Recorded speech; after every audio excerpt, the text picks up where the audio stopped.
അപ്പോൾ പ്രിയപ്പെട്ട പ്രേക്ഷകരെ, കള്ള് ഷാപ്പ് ലൈസൻസിനായി വ്യാജരേഖ ചമച്ച സംഭവം റിപ്പോർട്ടറാണ് പുറത്തുവിട്ടത്. ഈ വിഷയത്തിൽ ആദ്യം നടപടിയെടുക്കുമെന്നൊക്കെ എക്സൈസ് പറഞ്ഞിരുന്നു. എന്നാൽ നടപടിയൊന്നും കാര്യമായിട്ട് എടുത്തിട്ടില്ല.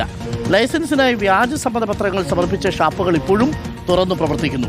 മരിച്ചവരുടെ പേരിൽ ഉൾപ്പെടെ സമ്മതപത്രങ്ങൾ നൽകിയാണ് ഷാപ്പുകൾ ലൈസൻസ് സ്വന്തമാക്കിയത് എന്ന് തെളിവ് സഹിതം റിപ്പോർട്ടർ ടിവിയാണ് പുറത്തു കൊണ്ടുവന്നത്.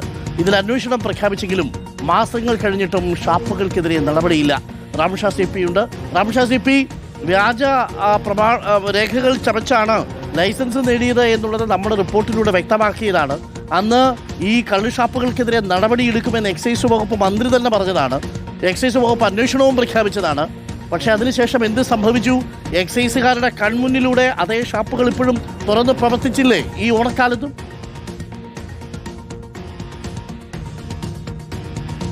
തീർച്ചയായും ഡോക്ടർ അരുൺ, അതാണ് പ്രധാനപ്പെട്ട പ്രശ്നം. ഈ വിഷയത്തിൽ ഒരു അന്വേഷണം പ്രഖ്യാപിച്ചു, അന്വേഷണങ്ങൾ നടക്കുന്നു, ഈ ബന്ധപ്പെട്ട ആളുകളെയൊക്കെ വിളിച്ചു വരുത്തി ചോദ്യം ചെയ്യലും ഒക്കെ കാര്യമായി നടന്നിട്ടുണ്ട്. പക്ഷേ അതിനപ്പുറത്തേക്ക് അതിലൊരു നടപടി ഉണ്ടായിട്ടില്ല എന്നതാണ് ഏറ്റവും പ്രധാനപ്പെട്ട ഒരു കാര്യം.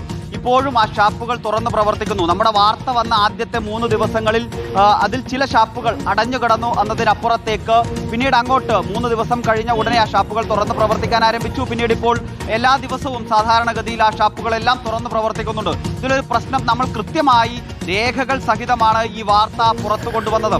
അതിൽ ഇവർ സമർപ്പിച്ച അപേക്ഷയിലെ സമ്മതപത്രങ്ങളെല്ലാം വ്യാജമാണ്. മരിച്ച ആളുകളുടെ പേരിൽ ഉൾപ്പെടെ സമ്മതപത്രം സമർപ്പിച്ചിട്ടുണ്ട് എന്നത് കൃത്യമായി രേഖകൾ വെച്ചുകൊണ്ട് ആ വീട്ടുകാരുടെ ഉൾപ്പെടെ ബൈറ്റുകൾ വെച്ചുകൊണ്ടാണ് നമ്മൾ വാർത്ത നൽകിയത്. അത് ആർക്ക് കണ്ടാലും വളരെ പെട്ടെന്ന് തന്നെ ഈ കാര്യങ്ങൾ കൃത്യമായി മനസ്സിലാവുകയും ചെയ്യുന്നതാണ്. അങ്ങനെ വാർത്ത പുറത്തു വന്നിട്ടും അതിലൊരു അന്വേഷണം നടക്കുന്നു. ഈ വീട്ടുകാരെ എല്ലാം വിളിച്ച് എക്സൈസ് ഇതുമായി ബന്ധപ്പെട്ട അന്വേഷണം നടത്തിയിട്ടുണ്ട്. നമ്മൾ ഇവർ സമ്മതപത്രം നൽകിയ ഈ വീട്ടുകാരുണ്ടല്ലോ, വ്യാജമായി സമർപ്പിച്ച ഈ വീട്ടുകാരുടെ എല്ലാം ആളുകളുടെ എല്ലാം വീടുകളിലേക്ക് നിരന്തരം ഈ എക്സൈസ് 3-4 തവണകളിലായി ചെന്ന് ഇവരുടെ മൊഴിയൊക്കെ രേഖപ്പെടുത്തി എന്നതാണ് നമുക്ക് മനസ്സിലാക്കാൻ കഴിയുന്നത്. അപ്പോഴെല്ലാം ഇവർ ഈ കാര്യം കൃത്യമായി പറഞ്ഞിട്ടുണ്ട്. ഞങ്ങൾ അങ്ങനെ ഒരു രേഖയും ആർക്കും നൽകിയിട്ടില്ല, ഞങ്ങളുടെ വീട്ടിൽ പന ചെത്തുന്നില്ല, തെങ്ങ് ചെത്തുന്നില്ല എന്നതെല്ലാം കൃത്യമായി ഇവർ പറയുകയും ചെയ്തതാണ്. പക്ഷേ എന്നിട്ടും ഈ ഷാപ്പുകൾക്കെതിരെ ഒരു ലൈസൻസ് റദ്ദ് ചെയ്യുന്നത് പോലെയുള്ള ഒരു നടപടികളിലേക്കും കടന്നിട്ടില്ല എന്നതാണ് ഏറ്റവും പ്രധാനപ്പെട്ട ഒരു കാര്യം. അതിൽ നമ്മൾ രണ്ടാമതായി ഒരു വാർത്ത നൽകിയത് ഈ ഷാപ്പുകളിലേക്ക് എത്തുന്ന കള്ള് എവിടെ നിന്നാണ് എന്നതാണ്. പാലക്കാട് നിന്ന് എത്തുന്നു എന്നതാണ് ഷാപ്പ് ഉടമകൾ ആദ്യം പറഞ്ഞിരുന്നതെങ്കിൽ പാലക്കാട് ഇവർ ഈ നിലയിൽ പെർമിറ്റ് എടുത്തിരിക്കുന്ന തോട്ടങ്ങളിലൊന്നും ചെത്തില്ല എന്നതും കൃത്യമായി ആ തോട്ടം ഉടമ തന്നെ പറയുന്ന ശബ്ദരേഖ സഹിതമാണ് റിപ്പോർട്ടർ ടി.വി. വാർത്ത പുറത്തുവിട്ടത്. പക്ഷേ എന്നിട്ടും അവിടെ പിന്നീട് വീണ്ടും കള്ള് അളക്കുന്നു. അതിന് കള്ള് അളക്കാൻ മറ്റു തോട്ടങ്ങളിൽ കള്ള് ചെത്തി ഈ കള്ള് അളക്കുന്നത് വരെയുള്ള സമയം കൃത്യമായി ഈ ഷാപ്പുകൾക്ക് ഇവർ അനുവദിച്ചു നൽകുന്നു. അതിനുശേഷം കള്ളളക്കുന്നു. അത് ഇപ്പോഴും എവിടെ നിന്നാണ് ആ കള്ളെത്തുന്നത് എന്നത് സംബന്ധിച്ച് കൃത്യമായ ധാരണ ഇല്ല എന്നത് തന്നെയാണ് ഏറ്റവും പ്രധാനപ്പെട്ട ഒരു പ്രശ്നം.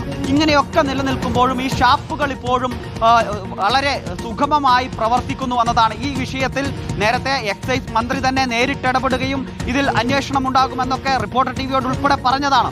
കൃത്യമായി അതിൽ അന്വേഷണം ആരംഭിക്കുകയും ചെയ്തതാണ്. റിപ്പോർട്ട് തേടിയിട്ടുണ്ട്. എക്സൈസ് ജോയിന്റ് കമ്മീഷണർ ഉൾപ്പെടെ ഇതുമായി ബന്ധപ്പെട്ട് റിപ്പോർട്ടുകളെല്ലാം തേടി എന്ന കാര്യം ഉൾപ്പെടെ നമ്മളോട് പോലും പറഞ്ഞതാണ്. പക്ഷേ എന്നിട്ടും അക്കാര്യങ്ങളിൽ ഈ റിപ്പോർട്ട് തേടലല്ലാതെ കാര്യമായ നടപടികളിലേക്ക് കടക്കുന്നില്ല.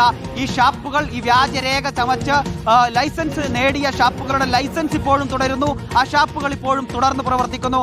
അതിന്റെ പിന്നിൽ എന്താണ് ഈ എക്സൈസ് കാണുന്നത് എന്നതാണ് നമുക്ക് ഇതുവരെ മനസ്സിലാക്കാൻ കഴിയാത്തത്. Doctor Arun. Okay, thank you. Excise വകുപ്പിനോടാണ് പറയുന്ന വാക്കുകൾ പാലിക്കാനുള്ള മിനിമം ഉത്തരവാദിത്വം എക്സൈസ് വകുപ്പിനുണ്ടാവണം. കാര്യം വ്യാജരേഖ ചമച്ചാണ് ഈ ലൈസൻസുകൾ ഈ സ്ഥാപനങ്ങൾ നേടിയത് എന്നുള്ളത് നമ്മളുടെ അന്വേഷണത്തിലൂടെ പുറത്തു വന്നതാണ്. നിങ്ങളൊരു അന്വേഷണത്തിന് ഉത്തരവിട്ടിരുന്നു. ആ അന്വേഷണം എടുത്ത് പരിചയപ്പുറത്ത് വെച്ചിട്ട് ഷാപ്പുകളൊക്കെ തുറന്ന് പ്രവർത്തിച്ചോ എന്ന് പറയാനാണെങ്കിൽ പ്രിയപ്പെട്ടവരെ, ഒരു വരവ് കൂടി ഞങ്ങളുടെ റാംഷാ സി പിക്ക് വരേണ്ടി വരും റിപ്പോർട്ട് ചെയ്യാൻ എന്നുള്ളതാണ്. എന്ത് കൈപ്പിടി വല്ലതും ആണോ എന്നുള്ളതാണ് പൊതുവെയുള്ള സംശയം. പേരുദോഷം ഉണ്ടാക്കരുത്. ലിജുവിനെ പോലുള്ള ഒരു എക്സൈസ് വകുപ്പ് മന്ത്രിയാണ് എക്സൈസ് വകുപ്പിൻ്റെ തലപ്പത്തിരിക്കുന്നത്.